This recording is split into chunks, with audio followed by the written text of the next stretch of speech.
1917 में Russian revolution के द्वारा 15 देश अस्तित्व में आए और 15 देशों ने अपना नाम रखा union of Soviet socialist Republic यानी यूएसएसआर। इस व्यवस्था में सिर्फ और सिर्फ एक ही पार्टी रूल कर सकती थी। तो पार्टी का नाम था the communist party. Communist party में कोई भी ओपोजिशन अलाउ नहीं करती थी और यही कम्युनिस्ट पार्टी थी जिसका पूरा कंट्रोल था इकोनॉमी पे, पॉलिटिक्स पे और वहां की सोशलिस्ट व्यवस्था पे भी। यहाँ पे हर चीज सरकार अपने खर्चे पे देती थी, अब वो चाहे उद्योग हो, कृषि हो, शिक्षा हो या स्वास्थ्य हो। इतना कुछ अच्छा था कि लोगों को सब्सिडीज के रूप में हर चीज मिला करती थी। लेकिन 1970 आते आते सोवियत सिस्टम टूटने लग गया। आखिर सोवियत सिस्टम जो इतना बढ़िया था, जो वर्ल्ड वॉर सेकंड के बाद नंबर 1 बन गया और दुनिया में दूसरे स्थान पे आता था, अमेरिका के बाद सिर्फ वही था, तो आखिर ऐसा क्या हुआ कि अचानक से सोवियत सिस्टम टूट गया? उसके पीछे की वजह है खुद सोवियत सिस्टम। जी हां, सोवियत व्यवस्था ने ही अपने ही सिस्टम को तोड़ दिया। सोवियत सिस्टम की व्यवस्था ने धीरे धीरे दीमक का काम किया। इसके पीछे की वजह थी सिर्फ ब्यूरोक्रेट्स, नौकरशाही। धीरे धीरे पूरे सोवियत सिस्टम में उन्हीं के पावरफुल लोगों का दबदबा बढ़ता गया। सरकार निरंकुश होती गई और जनता की मांगों पे ध्यान नहीं दिया गया। कोल्ड वॉर के चलते अमेरिका से टक्कर लेने के लिए उन्होंने सिर्फ और सिर्फ मिलिट्री वेपन्स बनाने पे फोकस किया।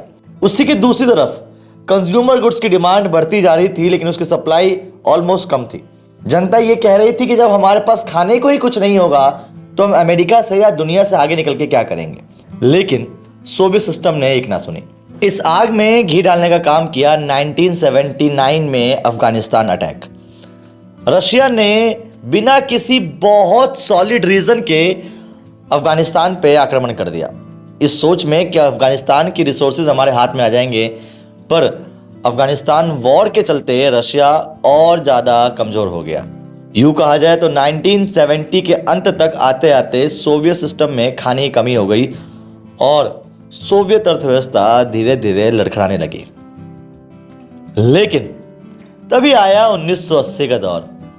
एक ऐसे नेता को चयन किया गया जिसने ये उम्मीद रखी थी कि वो सोवियत सिस्टम को ठीक कर देगा। आखिर कौन है ये चमत्कारी नेता? इस नेता का नाम है मिखाइल गोर्बाचेव। मिखाइल गोर्बाचेव आखिरी सेक्रेटरी बने कम्युनिस्ट पार्टी के। He was the last leader of Soviet socialist Republic. Mikhail Gorbachev ने टेक्नोलॉजी, कम्युनिकेशन में धीरे धीरे सुधार करना स्टार्ट किया और वेस्टर्न कल्चर से अपने कल्चर को मिलाने की भी कोशिश की। उन्होंने 2 पॉलिसी, ग्लासनोस्त और पेरिस्ट्रोइका, ये एक रशियन वर्ड है, इसका हिंदी मतलब होता है, ग्लासनोस्त का मतलब होता है खुलापन और पेरिस्ट्रोइका का मतलब होता है रिस्ट्रक्चर यानी पुनः संरचना। इन दोनों ही पॉलिसीज में यह कहा गया कि हम सोवियत सिस्टम को पूरी तरीके से चेंज कर देंगे। लेकिन सोवियत सिस्टम के अंदर जो ब्यूरोक्रेट्स थे वो ये चीज़ करना नहीं चाहते थे और जनता इस चीज़ को जल्द से जल्द लागू करवाना चाहती थी। तो आप देख सकते हो मिखाइल गोर्बाचेव एक दुविधा में फंस गए। एक तरफ वो लोग जो चाहते थे ये पॉलिसी लागू ना हो और दूसरी तरफ वो लोग जो चाहते थे ये पॉलिसी जल्दी से जल्दी लागू हो जाए। इसी खींचातानी में यूएसएसआर की जनता ने आज़ाद होने का बिगुल बजा दिया और इसी बीच मिखाइल गोर्बाचेव को भी अपनी कुर्सी छोड़नी पड़ी और लीडर बने बोरिस येल्त्सिन। इन्होंने चुनाव जीता और सबसे पहले रूस, यूक्रेन और बेलारूस को आज़ाद करा दिया। और फिर क्या था, जनता जो थी आज़ादी का स्वाद चख चुकी थी और धीरे धीरे करते करते सोवियत सिस्टम से हर एक देश अलग हो गए। और दिसंबर 1991 में, क्रिसमस के दिन यानी 25 दिसंबर 1991 में सोवियत सिस्टम हमेशा हमेशा के लिए डूब गया।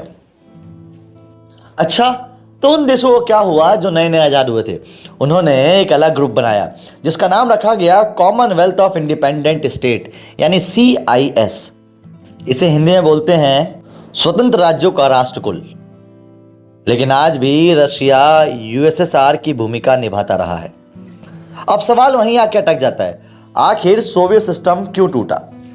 सोवियत सिस्टम के टूटने की मोटी मोटी 5 वजह रही। नंबर 1, खुद सोवियत सिस्टम।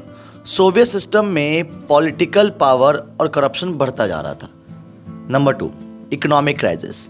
सोवियत सिस्टम पूरी तरीके से मिलिट्री वेपन्स बना रहा था, इसकी वजह से नेसेसरी वस्तुओं की कमी हो गई। नंबर 3, फीलिंग ऑफ नेशनलिज्म, राष्ट्रवादी भावना।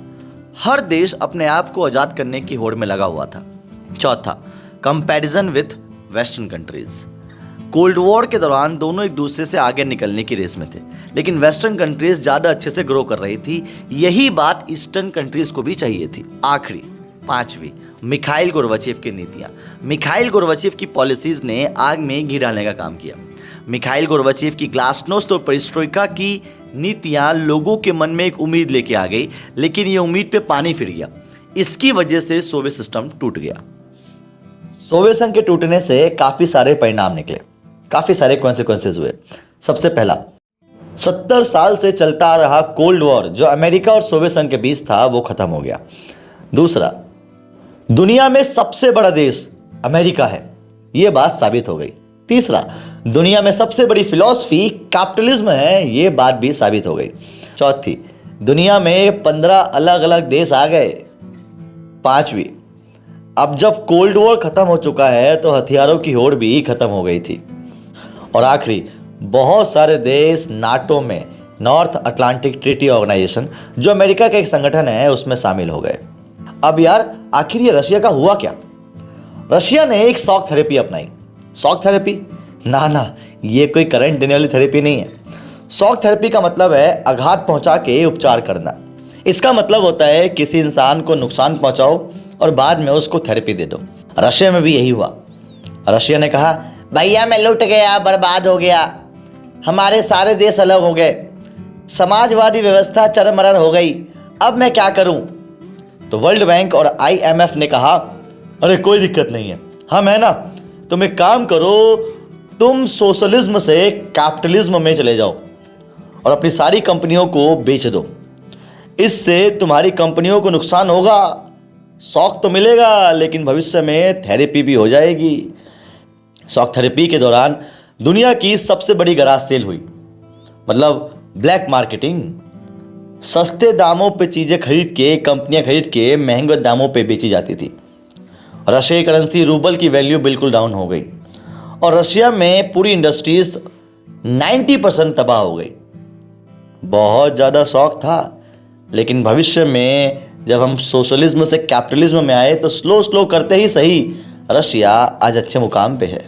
अब हम बताने वाले हैं ऐसे पॉइंट्स जो आपको बताएंगे कि रशिया में कहाँ कहाँ बहुत ज़्यादा वॉर हुई, कहाँ कहाँ बहुत ज़्यादा टेंशन रहा। टॉपिक का नाम है कॉन्फ्लिक्ट्स एंड टेंशन, संघर्ष और तनाव।